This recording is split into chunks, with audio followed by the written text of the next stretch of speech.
ਸਤਿ ਸ਼੍ਰੀ ਅਕਾਲ। ਤੁਸੀਂ ਜੁੜੇ ਹੋਏ ਹੋ ਪੰਜਾਬੀ ਰੇਡੀਓ USA ਦੇ ਨਾਲ ਤੇ ਮੈਂ ਹਾਂ ਪ੍ਰਵੀਨ ਸ਼ਰਮਾ ਲੈ ਕੇ ਹਾਜ਼ਰ ਹਾਂ ਪ੍ਰੋਗਰਾਮ ਅਪਡੇਟ ਕੈਨੇਡਾ ਪ੍ਰੋਗਰਾਮ ਦੇ ਵਿੱਚ ਕੈਨੇਡਾ ਦੇ ਵਿੱਚ ਵਾਪਰੀਆਂ ਅਹਿਮ ਵੱਡੀਆਂ ਤੇ ਤਾਜ਼ਾ ਖਬਰਾਂ ਤੇ ਕਰਾਂਗੇ ਝਾਤਖੋਰੀ। ਪਰ ਉਸ ਤੋਂ ਪਹਿਲਾਂ ਧੰਨਵਾਦ ਕਰਦੇ ਚੱਲੀਏ ਸਪਾਂਸਰਸ ਦਾ, ਖਾਲਸਾ ਇੰਸ਼ੋਰੈਂਸ ਏਜੰਸੀ ਵਾਲੇ, ਜਿਨ੍ਹਾਂ ਤੋਂ ਤੁਸੀਂ ਹਰ ਤਰੀਕੇ ਦੀ ਇੰਸ਼ੋਰੈਂਸ ਲੈ ਸਕਦੇ ਹੋ। ਇੰਸ਼ੋਰੈਂਸ ਬਾਰੇ ਪਤਾ ਕਰਨ ਦੇ ਲਈ ਇਹਨਾਂ ਦਾ ਨੰਬਰ ਹੈ 408 272 2500। ਟਰਕੀਅਨ ਇਮੀਗ੍ਰੇਸ਼ਨ ਲਾ ਫਰਮ ਵਾਲੇ ਜੇ ਟਰਕੀਅਨ ਅਟਾਰਨੀ ਟਰਕੀਅਨਾਂ ਦੇ ਨਾਲ ਤੁਸੀਂ US ਇਮੀਗ੍ਰੇਸ਼ਨ ਬਾਬਤ ਕੋਈ ਸਲਾਹ ਕਰਨਾ ਚਾਹੁੰਦੇ ਹੋ ਜਾਂ ਉਹਨਾਂ ਤੋਂ ਕੋਈ ਸਵਾਲ ਪੁੱਛਣਾ ਚਾਹੁੰਦੇ ਹੋ ਤਾਂ ਉਹਨਾਂ ਦਾ ਨੰਬਰ ਹੈ 415 909 0503। ਤੇ ਬਿਸਲਾ ਫੈਮਿਲੀ ਫਰੈਜ਼ਨੋ ਤੋਂ ਇਹਨਾਂ ਸਾਰੇ ਹੀ ਸਪਾਂਸਰਸ ਦਾ ਬਹੁਤ ਬਹੁਤ ਧੰਨਵਾਦ। ਤੇ ਜੇਕਰ ਤੁਸੀਂ ਵੀ ਇਹਨਾਂ ਪ੍ਰੋਗਰਾਮਾਂ ਨੂੰ ਸਪਾਂਸਰ ਕਰਨਾ ਚਾਹੁੰਦੇ ਹੋ ਤਾਂ ਸਟੂਡੀਓ ਦਾ ਨੰਬਰ ਹੈ 408 272 5200।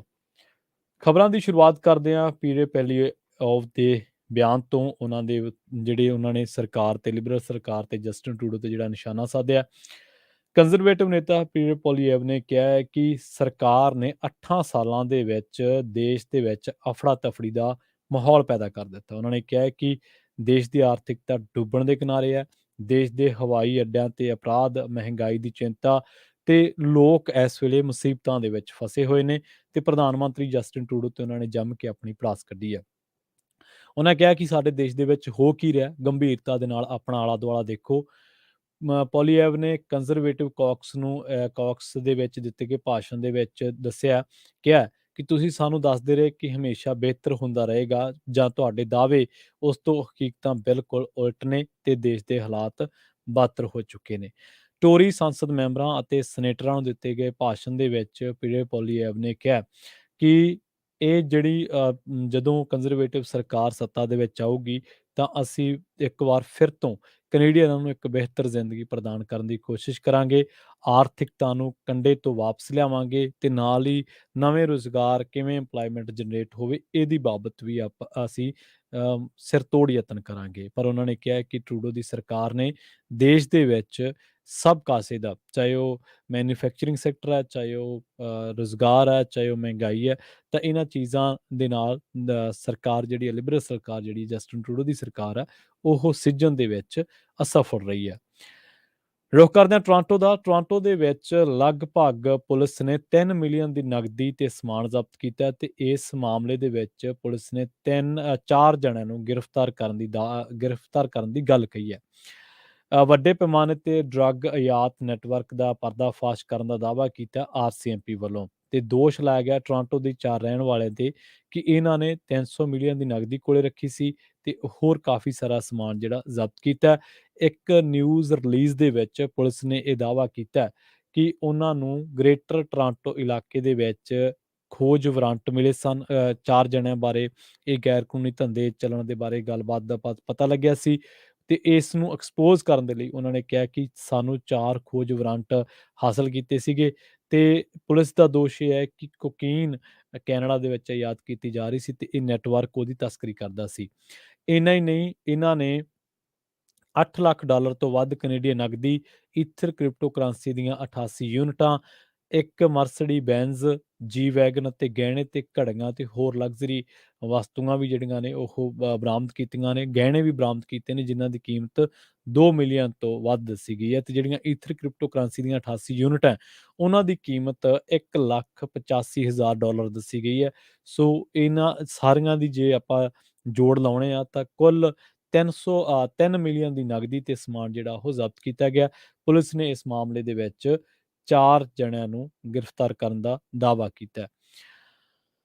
ਗੱਲ ਕਰਦੇ ਹਾਂ ਇੰਟਰਨੈਟ ਸੇਵਾਵਾਂ ਦੀ ਮੈਂਬਰ ਪਾਰਲੀਮੈਂਟਾਂ ਵੱਲੋਂ ਜਿਹੜੀ ਵਰਤੋਂ ਕੀਤੀ ਜਾ ਰਹੀ ਹੈ ਪਾਰਲੀਮੈਂਟ ਮੈਂਬਰਾਂ ਵੱਲੋਂ ਤੇ ਇਹਦਾ ਜਿਹੜਾ ਟੈਕਸ ਪੇਅਰ ਆ ਉਹਨਾਂ ਦੇ ਉੱਤੇ ਜੇਬ ਉੱਤੇ ਪਾਉਣ ਦਾ ਜਿਹੜਾ ਵਿਰੋਧ ਆ ਉਹ ਕੰਜ਼ਰਵੇਟਿਵਾਂ ਦੇ ਨਾਲ ਹੁਣ ਫੈਡਰਲ ਲਿਬਰਲ ਸਰਕਾਰ ਦੇ ਕੁਝ ਮੈਂਬਰ ਪਾਰਲੀਮੈਂਟਾਂ ਵੱਲੋਂ ਵੀ ਕੀਤਾ ਜਾ ਰਿਹਾ। ਸਰਕਾਰ ਦੇ ਹਾਊਸ ਲੀਡਰ ਮਾਰਕ ਹਾਲੈਂਡ ਦੇ ਆਫਿਸ ਨੇ ਇਹ ਗੱਲ ਕਹੀ ਹੈ ਕਿ ਉਹ ਇਹ ਮਤਾ ਲੈ ਕੇ ਆਉਣਗੇ ਕਿ ਇਹ ਰੁਝਾਨ ਸਾਰੀਆਂ ਪਾਰਟੀਆਂ ਦੇ MPs ਵੱਲੋਂ ਬੰਦ ਕੀਤਾ ਜਾਵੇ। ਕੰਜ਼ਰਵੇਟਿਵਾਂ ਵੱਲੋਂ ਵੀ ਅਜਿਹਾ ਕਰਨ ਦੀ ਇੱਛਾ ਪ੍ਰਗਟਾਈ ਗਈ ਸੀ। ਕੈਨੇਡੀਅਨ ਪ੍ਰੈਸ ਵੱਲੋਂ ਕੀਤੇ ਗਏ ਇੱਕ ਵਿਸ਼ਲੇਸ਼ਣ ਦੇ ਮੁਤਾਬਕ 31 ਟੋਰੀ MPs ਵੱਲੋਂ ਖੁਦ ਲਈ ਜਾਂ ਫਿਰ ਆਪਣੇ ਸਟਾਫ ਦੇ ਲਈ ਘਰੇਲੂ ਇੰਟਰਨੈਟ ਸੇਵਾਵਾਂ ਦਾ ਖਰਚਾ ਟੈਕਸ ਦਾਤਾਵਾਂ ਤੋਂ ਵਸੂਲਿਆ ਜਾਂਦਾ ਰਿਹਾ। ਇਹਨਾਂ ਦੇ ਵਿੱਚ ਅੰਤਰਿਮ ਪਾਰਟੀ ਆਗੂ ਕੈਂਡਿਸ ਬਰਜਨ, ਮੈਨੀਟੋਬਾ ਦੇ MP ਜੇਮਸ ਬੇਜਨ, ਕੈਲਗਰੀ ਤੋਂ MP ਮਿਸ਼ੇਲ ਰੈਂਪਨ ਗਾਰਨਰ ਅਤੇ ਬ੍ਰਿਟਿਸ਼ ਕੋਲੰਬੀਆ ਤੋਂ ਪਾਰਟੀ ਦੇ ਨੁਮਾਇੰਦੇ ਮਾਰਕ ਸਟ੍ਰੋਹਾਲ ਵੀ ਸ਼ਾਮਲ ਨੇ। ਇਸੇ ਤਰ੍ਹਾਂ 27 ਲਿਬਰਲ ਪਾਰਟੀ ਦੇ 27 MP ਅਜਿਹੇ ਨੇ ਜਿਨ੍ਹਾਂ ਦੇ ਵੱਲੋਂ ਖੁਦ ਲਈ ਜਾਂ ਫਿਰ ਆਪਣੇ ਸਟਾਫ ਦੇ ਲਈ ਘਰੇਲੂ ਇੰਟਰਨੈਟ ਸੇਵਾਵਾਂ ਦਾ ਖਰਚਾ ਟੈਕਸ ਦਾਵਾਂ ਤੋਂ ਵਸੂਲਿਆ ਜਾਂਦਾ ਹੈ। ਇਹਨਾਂ ਦੇ ਵਿੱਚ ਨਿਆਂ ਮੰਤਰੀ ਡੇਵਿਡ ਲਮੇਟੀ, ਵਿਦੇਸ਼ ਮੰਤਰੀ ਮਲੇਲੀ ਜੋਲੀ, ਬਲਾਕ ਕਿਊਬਿਕਾ ਅਤੇ NDP ਦੇ ਕਰਮਵਾਰ 11 ਤੇ 4 MPs ਵੀ ਅਜਿਹਾ ਕਰਦੇ ਰਹੇ ਨੇ। ਹਾਊਸ ਆਫ ਕਾਮਨਸ ਦੀ ਤਰਜਮਾਨ ਨੇ ਦੱਸਿਆ ਕਿ ਇਸ ਰੁਝਾਨ ਦੀ MPs ਲਈ ਮੌਜੂਦਾ ਨਿਯਮਾਂ ਦੇ ਤਹਿਤ ਖੁੱਲ੍ਹ ਸੀ। ਇੱਥੇ ਇਹ ਵੀ ਦੱਸਣਾ ਬਣਦਾ ਹੈ ਕਿ ਅਜਿਹਾ ਕਰਨ ਦੇ ਨਾਲ ਕਿਸੇ ਕਿਸਮ ਦੀ ਉਲੰਘਣਾ ਨਹੀਂ ਹੋਈ, ਨਾ ਹੀ ਕਿਸੇ ਨਿਯਮ ਦੀ ਉਲੰਘਣਾ ਹੋਈ ਹੈ, ਪਰ ਵਿਰੋਧੀ ਧਿਰ ਦੇ ਵਿਹਿਪ ਦੇ ਆਫਿਸ ਵੱਲੋਂ MP ਨੂੰ ਦੱਸਿਆ ਗਿਆ ਕਿ ਕਾਕਸ ਦੇ ਲਈ ਇੱਕ ਨਵੀਂ ਨੀਤੀ ਕਾਇਮ ਕੀਤੀ ਗਈ ਹੈ। ਇਸ ਦਾ ਖੁਲਾਸਾ ਇੱਕ ਈਮੇਲ ਦੇ ਵਿੱਚ ਕੀਤਾ ਗਿਆ। ਈਮੇਲ ਦੇ ਵਿੱਚ ਇਹ ਗੱਲ ਕਹੀ ਗਈ ਹੈ ਕਿ ਕੋਈ ਵੀ ਕਾਕਸ ਮੈਂਬਰ ਜਾਂ ਮੁਲਾਜ਼ਮ ਘਰੇਲੂ ਇੰਟਰਨੈਟ ਦਾ ਖਰਚਾ ਟੈਕਸ ਦਾਤਾਵਾਂ ਤੋਂ ਨਹੀਂ ਵਸੂਲੇਗਾ। ਗੱਲ ਕਰਦੇ ਹਾਂ ਯੂਕਰੇਨ ਦੇ ਮਾਮਲੇ ਦੀ। ਕੈਨੇਡਾ ਵੱਲੋਂ ਯੂਕਰੇਨ ਨੂੰ ਡੋਨੇਟ ਕੀਤੇ ਜਾਣਗੇ 4 ਲੈਪਰਡ ਟੈਂਕ। ਰੱਖਿਆ ਮੰਤਰੀ ਅਨੀਤਾ ਆਨੰਦ ਨੇ ਪੁਸ਼ਟੀ ਕੀਤੀ ਹੈ ਕਿ ਕੈਨੇਡਾ ਵੱਲੋਂ ਜਰਮਨੀ ਦੇ ਬਣੇ ਆਪਣੇ 4 ਟੈਂਕ ਯੂਕਰੇਨ ਭੇਜੇ ਜਾਣਗੇ। ਉਹਨਾਂ ਦੱਸਿਆ ਕਿ ਲਿਓਪਾਰਡ 2 ਨਾਮ ਦੇ 4 ਟੈਂਕਸ ਭੇਜੇ ਜਾ ਰਹੇ ਨੇ। ਕੈਨੇਡਾ ਕੋਲ ਇਸ ਪ੍ਰਕਾਰ ਦੇ 82 ਟੈਂਕ ਨੇ। ਉਹਨਾਂ ਐਲਾਨ ਇਸ ਮੌਕੇ ਕੀਤਾ ਜਦੋਂ ਜਰਮਨੀ ਵੱਲੋਂ ਇੱਕ ਦਿਨ ਪਹਿਲਾਂ ਹੀ ਇਹ ਐਲਾਨ ਕੀਤਾ ਗਿਆ ਸੀਗਾ ਕਿ ਯੂਕਰੇਨ ਨੂੰ ਜੰਗੀ ਟੈਂਕ ਭੇਜੇ ਜਾਣਗੇ ਅਤੇ ਹੋਰ ਦੇਸ਼ਾਂ ਵੱਲੋਂ ਇਸੇ ਪ੍ਰਕਾਰ ਦੀ ਮਦਦ ਭੇਜਣ ਦੀ ਅਪੀਲ ਕੀਤੀ ਜਾ ਰਹੀ ਹੈ। ਹਾਲਾਂਕਿ ਕੈਨੇਡਾ ਨੇ ਜਰਮਨੀ ਵੱਲੋਂ ਮਨਜ਼ੂਰੀ ਦਿੱਤੇ ਜਾਣ ਤੱਕ ਯੂਕਰੇਨ ਦੀ ਅਪੀਲ ਤੇ ਜਵਾਬ ਨਹੀਂ ਸੀ ਦਿੱਤਾ। ਗੱਲ ਕਰਦੇ ਹਾਂ ਸਰੀ ਪੁਲਿਸ ਟ੍ਰਾਂਜਿਸ਼ਨ ਦੇ ਮਸਲੇ ਦੀ। ਸਰੀ ਦੇ ਵਿੱਚ ਪੁਲਿਸ ਟ੍ਰਾਂਜਿਸ਼ਨ ਮਾਮਲੇ ਦੇ ਵਿੱਚ BC ਦੇ ਪਬਲਿਕ ਸੇਫਟੀ ਮੰਤਰੀ ਮਾਈਕ ਫੋਰਨਵਰਥ ਦਾ ਕਹਿਣਾ ਹੈ ਕਿ ਪ੍ਰੋਵਿੰਸ਼ੀਅਲ ਸਟਾਫ ਨੇ ਸਬਮਿਟ ਕੀਤੇ ਗਏ ਦਸਤਾਵੇਜ਼ਾਂ ਦਾ ਰਿਵਿਊ ਕਰ ਲਿਆ। ਉਹਨਾਂ ਦੱਸਿਆ ਕਿ ਡਾਇਰੈਕਟਰ ਆਫ ਪੁਲਿਸ ਸਰਵਿਸਿਜ਼ ਦਾ ਕਹਿਣਾ ਹੈ ਕਿ ਇਸ ਮਾਮਲੇ ਦੇ ਵਿੱਚ ਕਿਸੇ ਫੈਸਲੇ ਤੇ ਪਹੁੰਚਣ ਦੇ ਲਈ ਵਧੇਰੇ ਜਾਣਕਾਰੀ ਦੀ ਲੋੜ ਹੈ। ਸਾਬਕਾ ਮੇਅਰ ਡਗ ਮੈਕਲਮ ਵੱਲੋਂ ਮਿਊਨਿਸਪਲ ਪੁਲਿਸ ਫੋਰਸ ਦੇ ਟ੍ਰਾਂਜਿਸ਼ਨ ਦੀ ਪ੍ਰਕਿਰਿਆ ਦੀ ਸ਼ੁਰੂਆਤ ਤੋਂ ਹੀ ਇਹ ਮਾਮਲਾ ਵਿਵਾਦ ਦੇ ਵਿੱਚ ਰਿਹਾ। ਸਰੀ ਦੀ ਮੇਅਰ ਬ੍ਰੈਂਡਾ ਲੌਕ ਨੇ ਆਖਿਆ ਕਿ ਉਹ ਟ੍ਰਾਂਜਿਸ਼ਨ ਨੂੰ ਰੋਕਣਗੇ ਅਤੇ ਇਲਾਕੇ ਦੇ ਵਿੱਚ RCMP ਦੀਆਂ ਸੇਵਾਵਾਂ ਜਾਰੀ ਰਹਿਣਗੀਆਂ। ਤੇ ਗੱਲ ਕਰਦੇ ਹਾਂ ਨਿਕੋਲ ਚਾਰਲਵੁੱਡ ਦੇ ਮਾਮਲੇ ਦੀ। BC Green Party leader Sonia Furstenau ਦਾ ਕਹਿਣਾ ਹੈ ਕਿ ਪਾਰਟੀ ਨੇ ਸਾਬਕਾ Nelson City councillor Nicole Charlwood ਨੂੰ ਅਗਲੇ ਪ੍ਰੋਵਿੰਸ਼ੀਅਲ ਇਲੈਕਸ਼ਨ ਦੇ ਲਈ ਨੈਲਸਨ ਕ੍ਰੈਸਟਨ ਤੋਂ ਉਮੀਦਵਾਰ ਐਲਾਨਿਆ। ਇਸ ਸੰਬੰਧੀ ਐਲਾਨ ਕੀਤਾ ਗਿਆ ਕਿ ਅਤੇ ਸੋਨੀਆ ਫਰਸਟੇਨੂ ਨੇ ਆਖਿਆ ਕਿ BC ਗ੍ਰੀਨ MLA ਦੇ ਤੌਰ ਤੇ ਸਾਬਕਾ ਕਾਉਂਸਲਰ ਬਹੁਤ ਪ੍ਰਕਾਰ ਦੇ ਕੰਮ ਕਰਦੀ ਰਹੀ ਹੈ। ਉਹਨਾਂ ਆਖਿਆ ਕਿ ਉਮੀਦ ਹੈ ਕਿ ਚਾਰਲਵੁੱਡ ਦੇ ਨਾਲ ਲੈਜਿਸਲੇਚਰ ਦੇ ਵਿੱਚ ਕੰਮ ਕਰਨ ਦਾ ਮੌਕਾ ਮਿਲੇਗਾ। ਉਧਰ ਚਾਰਲਵੁੱਡ ਨੇ ਕਿਹਾ ਕਿ BC ਦੇ ਵਿੱਚ ਕਾਫੀ ਸਮੇਂ ਤੋਂ ਰਾਜਨੀਤੀ ਨੂੰ ਪੋਲਰਾਈਜ਼ ਕਰ ਦਿੱਤਾ ਗਿਆ। ਉਹਨਾਂ ਕਿਹਾ ਕਿ ਕੰਪੇਨ ਨੂੰ ਸਾਲ 2020 ਦੇ ਸਨੈਪ ਇਲੈਕਸ਼ਨਸ ਦੇ ਵਿੱਚ ਮਿਲੀ ਕਾਮਯਾਬੀ ਤੋਂ ਬਾਅਦ ਉਹਨਾਂ ਨੂੰ ਭਰੋਸਾ ਸੀਗਾ ਕਿ ਵਧੇਰੇ ਤਾਕਤ ਦੇ ਨਾਲ ਲੋਕਾਂ ਦੇ ਵਿੱਚ ਉਤਰਿਆ ਜਾਵੇ ਅਤੇ ਨੈਲਸਨ ਕ੍ਰੈਸਟਨ ਦੇ ਵਿੱਚ ਇਤਿਹਾਸ ਰਚਿਆ ਜਾਵੇ। ਸੋ ਵੈਨਕੂਵਰ ਦਾ ਰੁਖ ਕਰਾਂਗੇ ਜਿੱਥੇ ਪੁਲਿਸ ਨੇ ਹੁਣ ਬੇਲ ਸਕੈਮਰਸ ਤੋਂ ਸਾਵਧਾਨ ਕੀਤਾ ਹੈ। ਬੀਤੇ ਸਾਲ 56 ਲੋਕਾਂ ਤੋਂ ਤਕਰੀਬਨ $7 ਲੱਖ ਲੁੱਟਿਆ ਗਿਆ। ਤੁਸੀਂ ਹੈਰਾਨ ਰਹਿ ਜਾਓਗੇ ਇਸ ਬਾਬਤ ਜਿਹੜੀਆਂ ਡਿਟੇਲਸ ਪੁਲਿਸ ਨੇ ਪ੍ਰੋਵਾਈਡ ਕਰਵਾਈਆਂ ਨੇ। ਵੈਨਕੂਵਰ ਪੁਲਿਸ ਵੱਲੋਂ ਇੱਕ ਵਾਰ ਫਿਰ ਤੋਂ ਬੇਲ ਮਨੀ ਸਕੈਮ ਜ਼ਮਾਨਤ ਸੰਬੰਧੀ ਠੱਗੀ ਬਾਰੇ ਸਾਵਧਾਨ ਕੀਤਾ ਗਿਆ। ਪੁਲਿਸ ਵੱਲੋਂ ਕੀਤੇ ਗਏ ਟਵੀਟ ਦੇ ਵਿੱਚ ਦੱਸਿਆ ਗਿਆ ਕਿ ਇਸ ਹਫ਼ਤੇ ਇੱਕ 87 ਸਾਲਾ ਵਿਅਕਤੀ ਦੇ ਨਾਲ ਕਿਸੇ ਨੇ ਉਸਦੇ ਪੋਤੇ ਵਜੋਂ ਸੰਪਰਕ ਕੀਤਾ ਅਤੇ ਆਖਿਆ ਕਿ ਉਹ ਜੇਲ੍ਹ ਦੇ ਵਿੱਚ ਆ ਤੇ ਜ਼ਮਾਨਤ ਲਈ ਪੈਸੇ ਚਾਹੀਦੇ ਨੇ। ਬਜ਼ੁਰਗ ਵਿਅਕਤੀ ਨੇ ਜਲਦਬਾਜ਼ੀ ਦੇ ਵਿੱਚ ਕੁਰੀਅਰ ਆਸਰੇ ਮਦਦ ਦੇ ਲਈ $3500 ਭੇਜ ਦਿੱਤੇ। ਪੁਲਿਸ ਦੇ ਮੁਤਾਬਕ ਇਸ ਪੈਸੇ ਦੇ ਗਲਤ ਹੱਥਾਂ ਤੱਕ ਪਹੁੰਚਣ ਤੋਂ ਪਹਿਲਾਂ ਹੀ ਕੁਰੀਅਰ ਨੂੰ ਇੰਟਰਸੈਪਟ ਕਰ ਲਿਆ ਗਿਆ। ਹਾਲਾਂਕਿ ਪੁਲਿਸ ਦਾ ਕਹਿਣਾ ਹੈ ਕਿ ਸਭ ਲੋਕਾਂ ਦੇ ਪੈਸੇ ਦਾ ਬਚਾਅ ਇਸ ਤਰ੍ਹਾਂ ਨਹੀਂ ਹੋ ਪਾਉਂਦਾ।